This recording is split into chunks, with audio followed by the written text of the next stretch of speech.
In Alaska, Parker Schnabel discovers what may be the richest gold mine. On the next episode of Gold Rush, he claims to have made the most crazy treasure ever. Will this be his greatest win or risk? Stop wasting time and start. Parker Schnabel is overworked managing 2 mines in different countries. He has had initial challenges in Alaska, but gold is bringing growth. His Yukon crew is rushing to mine the massive airfield claim before the season's water license expires. Everything must be stripped and paid for to mine everything left this year. Parker's crew has mined 48 of his 90 airfield acres, including the Keyhole, Easy Street, and Bear Cut.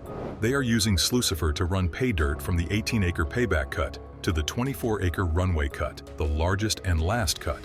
They must have 5 acres down to pay the next week before restarting Big Red, so it will wait until all the stripping is done. With only 1 wash plant, the runway cut is all hands on deck until stripped, except for 1 crew member. Tyson Lee drives the 750 excavator through the payback cut, while Parker handles the D11 and Mitch removes runway overburden with the 700. Given mounting barriers, staying ahead is a daily battle. Air from the 700 excavator suddenly smells like coolant, indicating difficulties.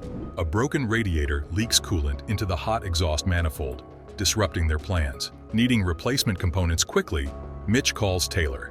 Tyson then departs his 750, leaving him with 480, reducing his ability to transfer Slucifer money.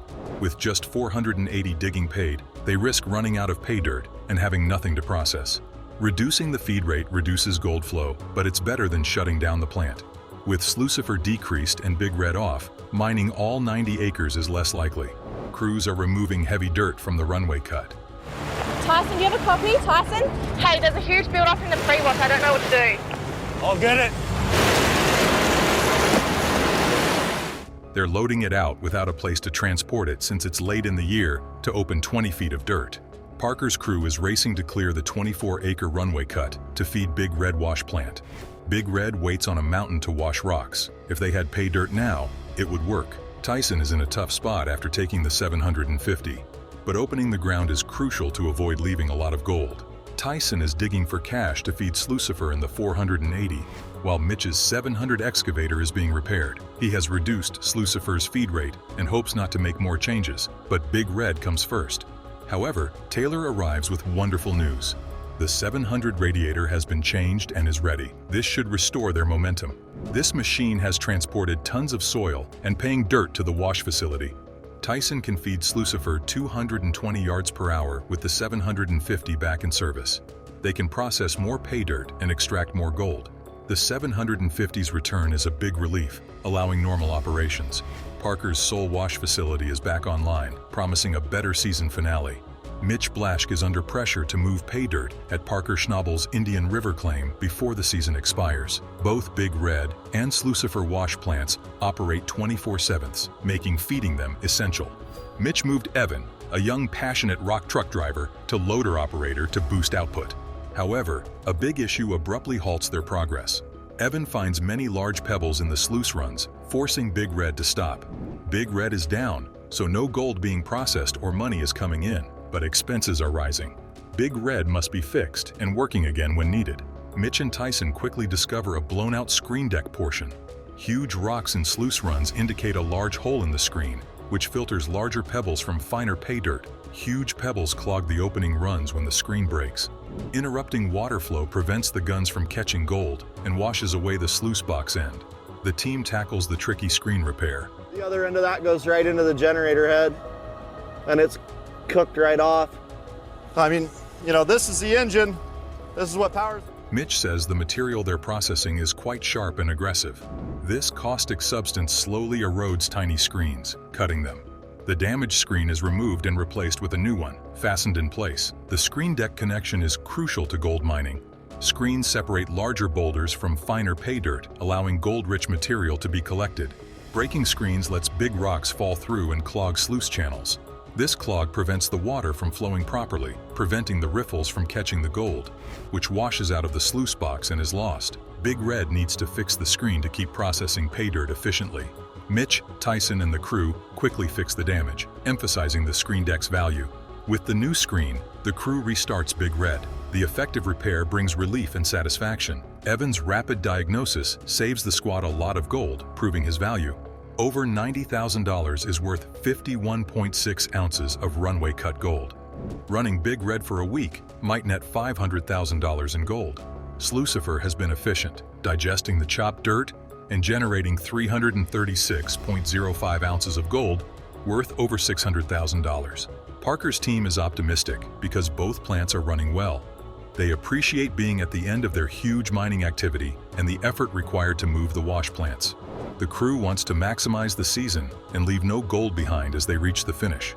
Parker Schnabel's mining operation is running, but new challenges are straining the workers. Mitch Blaschke is carefully processing a lot of pay dirt from Parker's Indian River claim before the season ends. Mitch has shifted Evan, a young, energetic crew member, from rock truck to loader to help meet demand at Big Red and Slucifer wash plants, which are open 24/7. Despite these achievements, Parker adds a major task. Parker intends to establish a new operation in Alaska's Yukon in 3 weeks, with both wash plants working well in the bear cut and delivering over 1,800 ounces of gold. Big moment! This is what we've been waiting for and working on all day, buddy. Let's do it! The season's success depends on both plants working, as over half the area cleared, covering 4 million square feet. Mitch Blaschke must free up more land, including the Panama Canal cut, a 10-acre cut. Mitch must dig up the only road connecting the camp to the current cutting and build a new road while maintaining critical access to the mine site after hitting frozen pieces and ice on the lone road to the camp. As they start this project, they discover the earth is frozen, aggravating the issue. Tyson informs Mitch that too many projects have left them without soil for the night shift. Parker's frequent plan modifications cause tension, but Mitch's crew is determined to finish the last 350 feet of the new road. They connect the new road just in time, allowing cars to dump pay dirt. With the new road, they can pile dirt and run wash machines. Parker's staff is under pressure to maximize gold production with limited time and resources. Machinery runs at maximum capacity as trucks load coarse tailings. Parker's all-or-nothing decisions push the crew. In 12 hours, they finish the road, enabling vital wash plant access. Mitch examines Parker's bold strategy, knowing that gold miners cannot hold gold underground. Justin and Tyson contend with frozen pay dirt impeding gold recovery in the machine. Cold spring weather makes the permafrost refuse to thaw. The frozen substance makes stripping and hauling difficult, despite their best efforts. Mitch agrees to temporarily shut down the plant to melt and strip after discussing the issue. Though risky, they believe it's necessary to maximize gold recovery over time. By freeing up labor and resources, they aim to strip more efficiently when the weather improves. The workforce prepares to melt and strip as the facility closes, knowing that their success depends on their ability to respond to challenges. They take the risk with drive and teamwork, knowing it will pay off. Parker's decision to cease operations on Big Red because of financial worries. There you go. That's dead nuts. I just need a rock. Yukon hammer. Is a deviation from their usual 24/7 running plan once sluicing begins. Parker takes this smart risk due to rising fuel costs and the need to boost income. Parker hopes postponing the wash plant will allow his staff to strip more land and expose it to the sun to thaw. The success of this strategy depends on good weather, which Parker is willing to risk. Nona Lovelace, the office manager turned heavy equipment operator, uses the 73-ton D10 dozer to cut through the deep permafrost. The frozen ground makes mining difficult, but Nona's passion drives her to go. Nona thinks mining is fun since you can overcome obstacles like permafrost. Due of permafrost's harshness, the D10 dozer's blade peels up, stopping progress. Big Red's downtime is compounded by this setback, placing pressure on the team to fix it soon. Technician Smith and welder Dan Colon rush to repair the D10 dozer and restore service. Their efforts show the gravity of the situation, as every moment missed means lost cash. After the suspended pay downtime, the crew resumes operations with relief and worry, despite the shortcomings. They made over $290,000 in gold during the shortened week. While this is a break, Parker knows their situation is terrible. With so much soil to process, any more delays could hurt the season. Parker Schnabel is meticulously planning to capitalize on a potentially successful pay streak with the 4-acre wolf cut on the other side of the claim. Parker wants to deliver 1,000 ounces of gold this season, so he needs to efficiently access the pay dirt, which is 30 feet underground. The crew must remove 100,000 yards of overburden to reach gold-rich soil. The approaching season makes this duty urgent and requires careful planning and hard work. The group meets many hurdles along an old dredge pond, made worse by the flooding. Parker realizes the muddy conditions are making things harder. He warns about big machinery getting bogged in the mud and stresses the significance of careful maneuvering to avoid problems. Michael Baudry, a new crew member, keeps calm despite the obstacles. Michael brings tenacity and perseverance from past adversity to the group, ready to tackle any challenge. There with a chain on the excavator, get it up on dry ground so we could work on it. It must have shut off or the silt got in there and plugged it up. Water escaping melting permafrost complicates excavating. This unforeseen event floods the cut with pond water, threatening their efforts. Parker and his staff plan to manage rising water levels after realizing the problem. They installed a sump pump to regulate water flow and prevent floods, allowing them to control the dig site.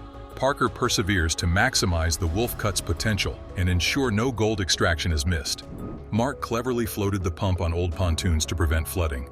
It's a race against time to rescue the season and keep the money flowing. Mitch is stressed with only 5 days to launch Slucifer. Summer seems to fly by. Mitch places Slucifer in a 30-ton pad and installs the super stacker for speedy pay dirt processing to meet Parker's deadline. Getting everything ready for surgery is a race against time. The crew races to finish Slucifer before Parker arrives from Alaska after repairing the super stacker. As they board the 120-foot super stacker, nervousness grows. However, it elevates and hits the free wash, marking a major goal. Parker is closer to digging out the 90-acre airstrip and starting his Alaska enterprise with 2 wash plants. Despite challenges, the team is determined to keep the gold flowing. An unexpected conveyor blowout halted production, but Parker's crew quickly restored it. Big Red continued to extract gold from the Easy Street cut, securing revenue. Chris detailed their earnings, showing a considerable increase over last year. Having the super stacker at the cut is a big step toward making Slucifer operational. Mitch and his colleagues work hard to cover every detail because failure could slow them down. The conveyor plug occurrence shows that mining always has obstacles. Parker's quick thinking and the team's resourcefulness allow them to solve the problem swiftly, demonstrating their flexibility to unexpected conditions. The crew's recent successes and future prospects keep them upbeat despite their problems. When they hit 1,500 ounces for the season, they feel accomplished. Parker warns them that the Alaska operation is coming up. Hustling. You got it pumping, huh? Yeah. The more you start revving it, the faster it goes, but the chance of it blowing up gets a lot better. The crew knows their success depends on their ability to stay focused and go forward under difficult conditions. Parker and his team are driven by purpose. Despite challenges, they are committed to a record-breaking season. Mud pits and equipment failure have plagued Parker Schnabel and his gold hunting team. They persevered through determination and resourcefulness, showing their unrelenting commitment to success. Parker's leadership and hands-on attitude have helped the team overcome mining's complexity and create confidence in their ability to succeed. Parker remains certain that the work will be beneficial as they open new cuttings and push through the toughest terrain. Parker Schnabel's gold search is looking good with a new Alaska operation and promising results. Do you like this content? Subscribe and follow us for more. In Haines, Alaska, Parker Schnabel, a young gold miner, was born to his grandfather, John Schnabel. John Schnabel was the miner's grandfather. His experience taught him the importance of putting in a lot of effort and the results of each gold nugget that he extracted from the ground. By the time he was 16 years old, he had taken over the family firm and started making deals with prominent figures in the mining industry, such as Tony Beets. He also had the ability to get land leases and demonstrate his capabilities on national television. He had amassed more than $13 million worth of gold by the time he was 25 years old. On the other hand, the high expense of pursuing gold was accompanied by the costs that were associated with operating a mining operation. The equipment that his team had to transport was so expensive that it might be compared to the price of some people's homes. These machines required continual maintenance, operators with specialized skills, and a substantial amount of gasoline. Another mound of cash was labor of some kind. When he made the decision to invest in Dominion Creek, he put $15 million into that enterprise in the hopes of receiving a return that would propel his career to the next level. The celebrity that comes with being on reality television comes with a number of benefits, including admirers, public recognition, and a consistent revenue stream that is not necessarily dependent on the price of gold. On the other hand, it comes with a spotlight that has the potential to make every failure feel a little bit more painful. As a result of Parker's investigation, he discovered that when the cameras are on, people are waiting for errors, which are what keep reality television going.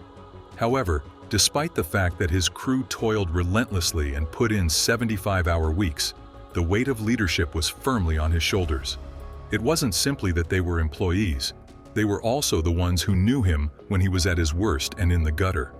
Not only did he owe them a wage, but he also believed that this business could continue to function. His personal life was falling apart in addition to the strain that was being placed on his finances. It was during the 7th season of Gold Rush that viewers had the opportunity to become acquainted with Ashley Ewell, an Australian veterinarian nurse. He had been in a relationship with her. The termination of their relationship in the year 2017 left him obviously upset, and the fact that he was emotionally vulnerable in that way does not make mining any different. In the moment that Parker disclosed that he had declared bankruptcy, he accepted defeat, so revealing a level of betrayal that extended beyond monetary considerations. Walk away. Yeah, walk away. I'm gonna go get a thermos. Is there some gold here? Yeah, we're gonna waste. The stark fact that gold mining is unpredictable, hazardous, and may even be downright unpleasant is the subject of this narrative. The devastating disappointment that comes when you pour all you have, time, money, and sweat, into the land and the earth decides to keep its treasures buried is there.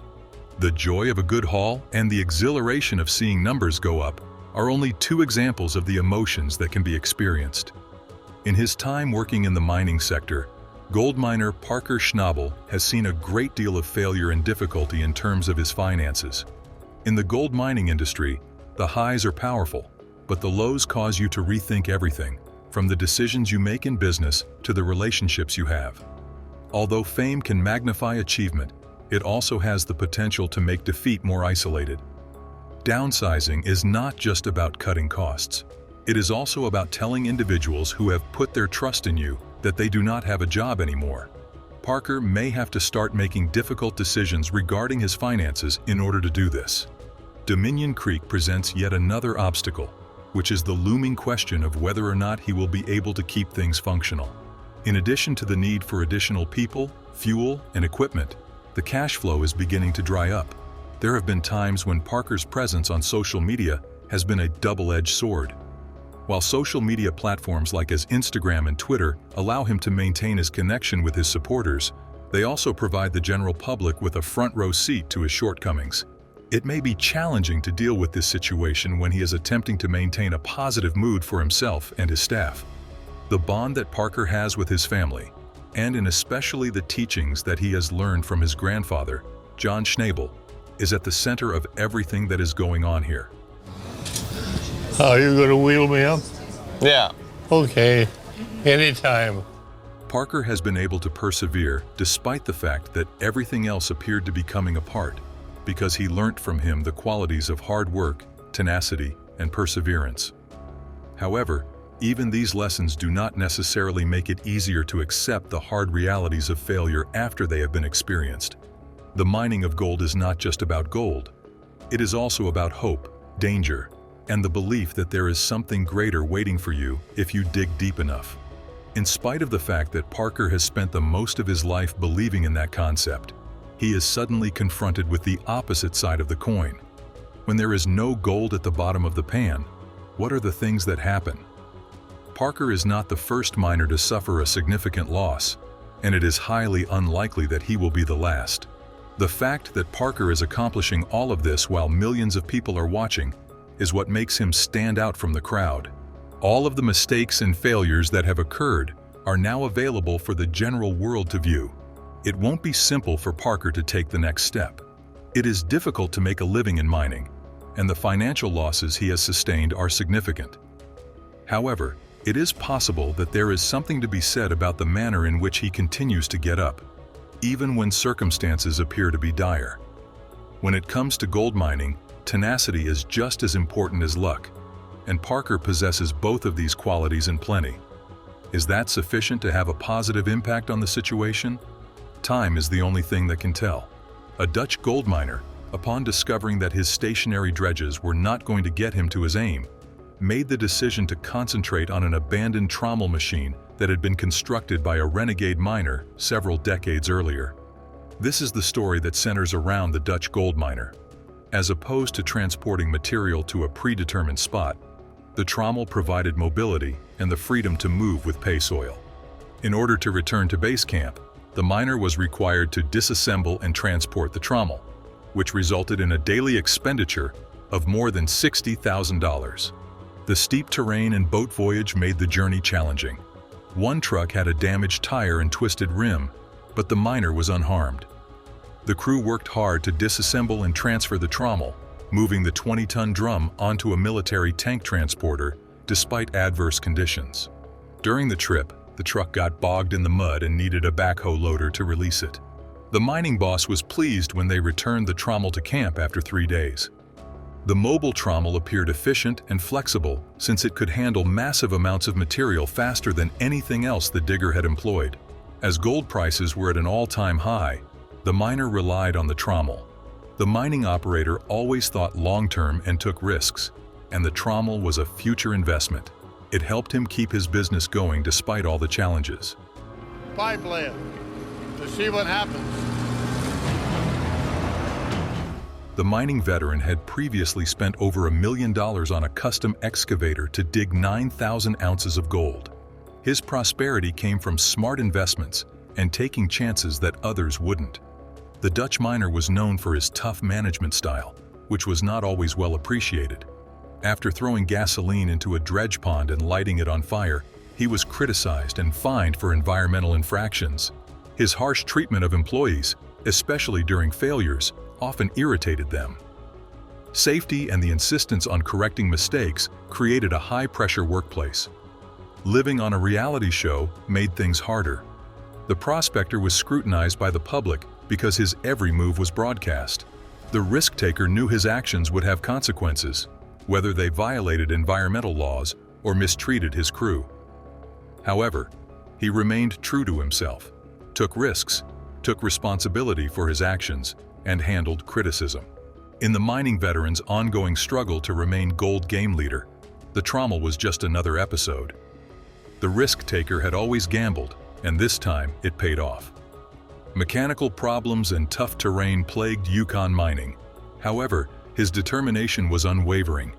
It was a gamble, but the trommel helped him meet his output goals and reaffirm his purpose in life.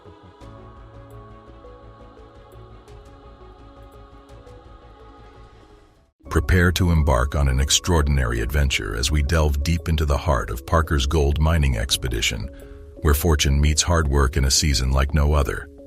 In a riveting twist of fate, Parker Schnabel, the mining prodigy, has unearthed an astonishing $14 million worth of shimmering gold during this remarkable season.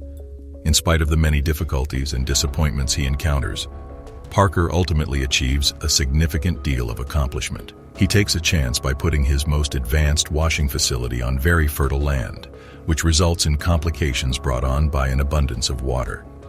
Despite this, Parker is able to find a solution to the problem and continues his search for gold. Mitch had to leave the crew in order to safeguard his family from the neighboring wildfires, which presents the group with yet another challenge with 5 weeks left in the season. Picture yourself standing on the edge of a vast, rugged terrain, with the sun setting behind the horizon, casting a golden hue over the landscape. The clinking of shovels against rock, the rumbling of heavy machinery, and the anticipation in the air create an atmosphere charged with excitement and anticipation. Parker, armed with unwavering determination and a heart full of dreams, has once again pushed the boundaries of what's possible in the world of gold mining. Step into a world where dreams are as precious as the metal they seek, and where the stakes have never been higher. This is a season that will leave you breathless and in awe of the incredible journey that is Parker's record-breaking $14 million gold rush. Brennan assumes leadership and is immediately put under pressure to locate the treasure. They continue their mining operations despite the tensions and disappointments that they are experiencing. Parker, having realized the significance of adhering to the fundamentals, apologizes to Brennan and reiterates that their primary objective is to earn sufficient funds to purchase new land for the following season. A stunning 7,504.9 ounces of gold with a value of close to $14 million are mined by Parker's workers at the conclusion of the season, shattering their previous record for the amount of gold extracted. Celebration and happiness follow the success of the endeavor. Parker is extremely ecstatic about the recent decline in the price of petrol, as well as the rise in the price of gold. This comes at a time when he is getting ready to buy a piece of land in Alaska. Earning money is essential for him in order to save up for the next purchase he intends to make. He takes a risk by operating his most advanced washing plant on the most mineral-rich ground they have ever mined. But the large amount of water offers a risk that the plant would collapse into the pond if it is not handled properly. He takes a risk by operating his most advanced washing plant on the most mineral-rich ground they have ever mined. He was successful in finding a solution to the problem, and he is now eagerly anticipating the prospect of finding gold under the ground. Despite the fact that there are just 5 weeks left in the season, his staff still has a significant amount of work that they need to complete. They are struck a blow, however, when Mitch discovers that there are wildfires in the region close to his property and makes the decision to remove his family in order to protect them from the danger. Brennan is now in charge and must continue to search for the treasure despite the increased amount of stress. His explosive temper is caused by his frustration with the bad job that was done, as well as the obligation to walk the floors. In spite of the challenges, they are pushing forward with the mining operations, and emphasizes how important it is to ensure that their work is consistent with the basics at all times. Before the onset of winter, Parker is going to require Brendan's assistance in clearing the runway of any mine debris. They plan to earn a profit that is sufficient to enable them to purchase additional acreage in time for the following growing season. In the penultimate segment of the current season, Parker's crew is successful in extracting a total of 7,504.9 troy ounces of gold, which, based on the high prices of gold in the year 2020, has a worth of around $14 million. The group now holds the new record thanks to this accomplishment. To celebrate the accomplishment, cheers and laughing are used throughout the entire process. As the reserves that Parker Schnabel and his crew have begun to deplete, they are faced with the challenge of locating new mining land. They have plans to mine a new part of land that is 60 feet deep, and the quantity of gold that they are looking for is 8,000 troy ounces. Parker is well aware that the absence of Brennan throughout this season would make things more complicated than usual, but despite this, they are determined to make it work nevertheless. However, the first pans of muck that they dig out from Muck Mountain only bring up a few flakes of gold here and there. This is a really disappointing turn of events. In spite of this setback, Parker makes the decision to proceed, putting his faith in the results of the drilling and thinking that the material will yield better results after it is processed through the wash facility. He does this because he is confident that the results will improve. The fact that Parker Schnabel is rapidly exhausting his supplies gives him with the challenge of scouting out new mining terrain, which he must do in order to continue his mining operations. He organizes a meeting of his workers in order to discuss the approach that will be employed for the forthcoming season, which will require mining a new part of ground that is 60 feet deep.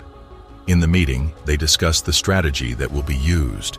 They believe that there could be 8,000 ounces of gold at the bottom, but they are aware that it will be a difficult endeavor that requires a different method than what they have used in the past. Despite this, they continue to maintain their optimistic estimate. Parker is aware that it won't be simple because Brennan won't be around this season, but he and the other members of the squad are determined to make it work, regardless of the challenges that they will face. As they move forward with the process of excavating the new ground, they run across obstacles here and there. Gold Rush is a hugely successful reality show that airs on Discovery Channel and features Parker Schnabel as the show's primary protagonist. The show focuses on the activities and endeavors of gold miners and diggers in the state of Alaska. Because of his consistent display of talent, Parker is an essential member of both the cast and the staff of the show. The show is his primary source of income. However, he also works at the Big Nugget Mine, which was built by his grandfather, John Schnabel. During the 4th season, he put some of his money toward his education in preparation for starting his own mining business in the future. He was just declaring that he had a bright future in the business when he managed to unearth 1,029 ounces of gold in Klondike. This is proof that he has a bright future in the industry. Subscribed yet? Do so now for more thrilling updates on Gold Rush. The first few pans of mud from Mud Mountain turn out to be unproductive for Parker and his crew, as they only produce a few flakes of gold. Parker is concerned about the amount of time and resources that have already been committed in the project up to this point. In spite of the obstacle, he makes the decision to carry on and put his faith in the results of their drilling. They have high hopes that the material, after being processed by the wash facility, would produce more desirable results. As we wrap up this glittering chapter of Parker's journey, we're left with a heart full of awe and inspiration. The tale of mining, perseverance, and dreams fulfilled is one that will resonate for years to come. As the gold dust settles and the sun sets on this remarkable season, remember that the spirit of adventure and determination lives on. Join us next time for even more thrilling exploits, as Parker continues to chase his dreams and break new records. Until then, keep the spirit of discovery alive and let Parker's monumental achievement remind you that with passion and unwavering dedication, you too can unearth your own golden dreams. Thank you for being part of this incredible journey, and stay tuned for more epic adventures with Parker Schnabel. Until next time, keep your hopes high and your dreams even higher. A lot of people work hard behind the scenes to keep Parker Schnabel's Yukon mining business running, but fans want to know how much Parker's crew members get paid while they risk their lives and limbs churning pay dirt 24 hours a day, 7 days a week in the harsh Klondike. Which workers make almost $500,000 a year running Parker's risky business? Come along on this fun trip as we look closely at how much Schnabel's group makes. Gold Rush is a hit show on the Discovery Channel that keeps the attention on young mining mogul Parker Schnabel every week. Millions of people follow his brave journey to get gold from the harsh Klondike desert. Fans watch Parker lead the way in each important mining milestone, but they don't notice the daily risks and sacrifices of his entire staff. Parker was very open on social media when he talked about what his hardworking team gets to take home after months of digging. His openness was a welcome gift for all the people who want to know how much these regular workers on his salary make. Parker says that the new workers on his Yukon mine crew put in 75 hours a week for weeks during the short summer mining season. In general, they make about 34 Canadian dollars an hour. Paying by the hour might sound like a pretty cool job, but Parker's claim, which is based on being physically and mentally drained to the limit, says it's about CAD 65,000 over 25 weeks, or about 6 months, because of the hard Yukon winter that stops digging. Taxes and living costs at camp are taken into account, and new crew members' take-home pay gets closer and closer to CAD 40,000. It was a very hard job. Parker also said that teams work 12-hour shifts that are very strictly scheduled and start working together at 7 o'clock a.m. until 7 o'clock at night, when the summer sun in Alaska lets it. As the short season grows older and the days get shorter, shift changes begin at 8 o'clock a.m. to 7 o'clock p.m. Parker gives his best workers some nice bonuses, even though the starting pay may not seem like much for the amount of work that is expected. The mine's huge fleet of rock trucks are some of Schnabel's most valuable assets, and the machine workers who are in charge of them can make more than $40,000 a year in Canadian dollars. These skilled miners drive huge Caterpillar trucks that can carry up to 50 tons of ore from the fields to the wash plant. Their never-ending runs are key to beating Parker's high 4,000-ounce, $6 million season gold goal. Even though it's hard on their bodies and takes a lot of time, workers who are put in charge of these important tasks could make 6 figures. Thanks to Parker's openness, fans now know more about how much Parker's crew makes. However, it's important to remember that the numbers he shared are medians and averages, not exact amounts. Pay for entry-level jobs changes depending on experience, bonuses are kept secret, and the amounts given could be in Canadian dollars instead of US dollars. As we've already talked about, Schnabel's new crew members work 75-hour weeks their first season. In just 5 days, that's more than twice as many hours as a normal 40-hour office job. And when mine is busy and there is a lot of daylight, those long shifts last from 7 a.m. until just before midnight. There are millions of dollars at stake every season, and sitting idle cuts into profits too much. And when your boss is a taskmaster like Parker Schnabel, you can't skip steps or take too long to do something. Speaking of the boss, let's see how much does Parker Schnabel make. Discussing Parker Schnabel's financial journey, it's intriguing to delve into his early years at Big Nugget, his grandfather's mining firm. From a young age, he displayed an uncanny aptitude for heavy machinery. operating equipment even before reaching pedal height.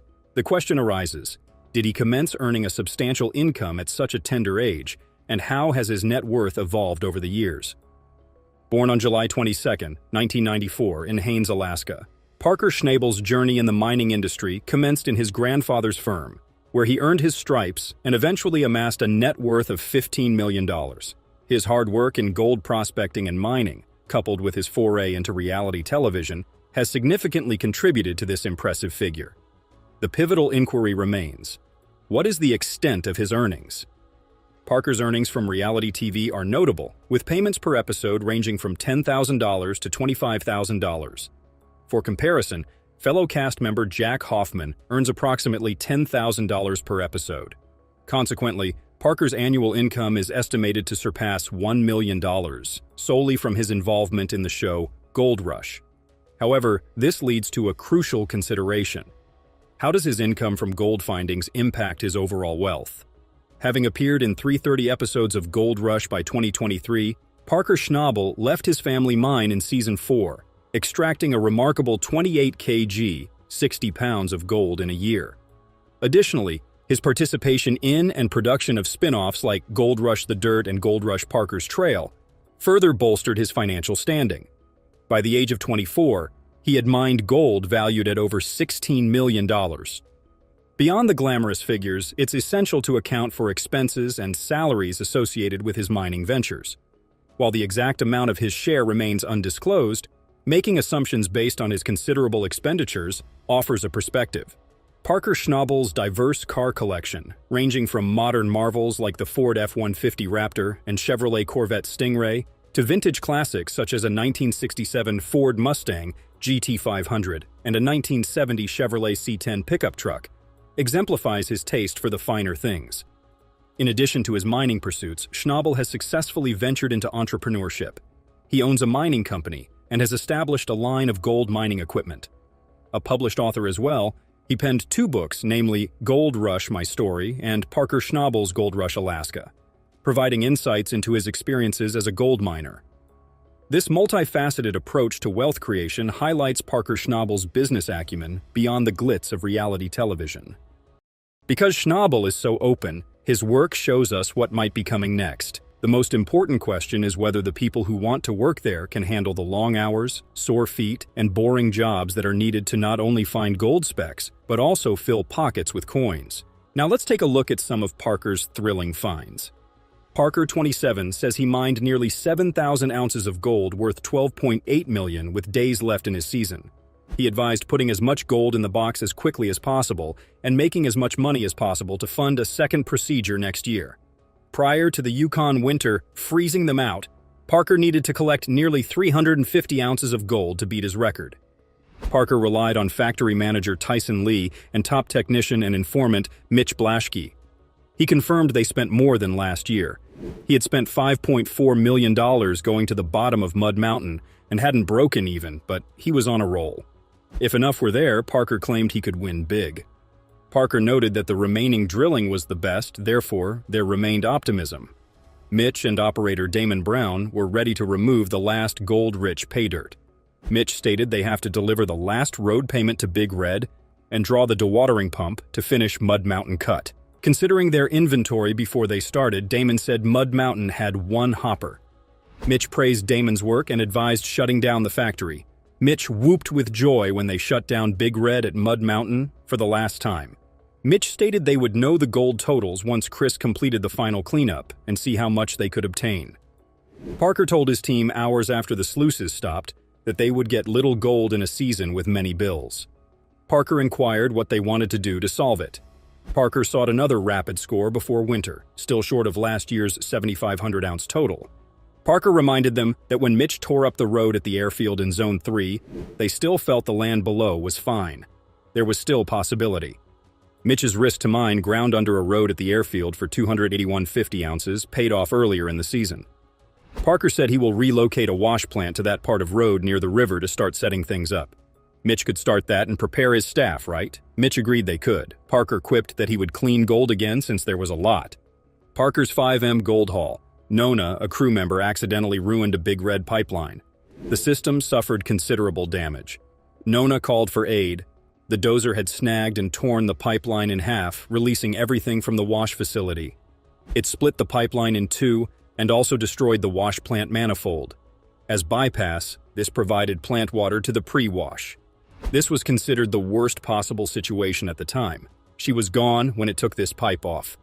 A 90-degree manifold linked the pump pipeline to the plant. A 90-degree manifold connecting the bypass and wash plant water supply was damaged. Mitch had to disconnect the bypass that controlled water flow, strip the manifold hoses, and reattach them to the plant. This crude repair may increase water pressure and flush gold from the sluice. After cutting off the damaged portion, they fused the pipe back together, saying it was like magic. Next, Mitch bent a flexible hose from the water supply to the wash plant. Mitch confirmed that they would need a flat 8-inch section to reach their water line without a bypass. Mitch relied on the pump for water pressure. The water flow resumed. After 4 hours, $30,000, and lost gold, they resumed pay dirt. Big Red's pipeline disaster was not new. Parker thought Nona was punishing herself hard for causing it. Parker rushed to get all the gold from Big Red before winter shut him down. However, he was in his D11 dozer to address a more important matter. Parker said it was difficult because they were behind on gold and wanted to get it out of the ground. But if they didn't undertake reclamation, they wouldn't have a future. The staff turned down the pump again due to another issue. A dirt-filled plant was described. From the distribution box, water and pay dirt were uniformly distributed throughout 4 sluice lines. Justin overloaded the facility to boost output, obstructing the distribution box and backing up Big Red. They then attempted system repair. Parker was close to breaking last year's 7,504 ounce mark when the season ended. Parker required 420 ounces of gold each week from his wash plants to keep on pace. Gold counting and weighing began. First gold weight, 115.4 ounces. Parker invested nearly $5 million in Mud Mountain and required 900 ounces to benefit from the cut. The following weight yielded 368.45 ounces. That may be the series' finest gold discovery. Lucifer plant manager Tyson Lee and foreman Mitch Blaschke attended the season's first double gold weigh. Parker told Ken that Big Red was put up well by the team. Parker said Mitch and Brennan usually worked together, which was excellent, but Tyson stepped up. Parker noted that this was their first cleaning on Ken's land, which was thrilling. Ken said he hadn't seen gold in 40 years. Parker opened the week 900 ounces below last season's total. Both plants had to average 235 ounces to equal last season. Parker commanded someone to yell numbers and poured out gold to weigh. First gold weight, 208.75 ounces. For the second batch from Big Red, the gold weight measured 263.8 ounces and was worth nearly $475,000. Parker stated Big Red had gotten him back up to speed. Thanks for watching. While you're still here, make sure to click the video on your screen for more mind-blowing videos.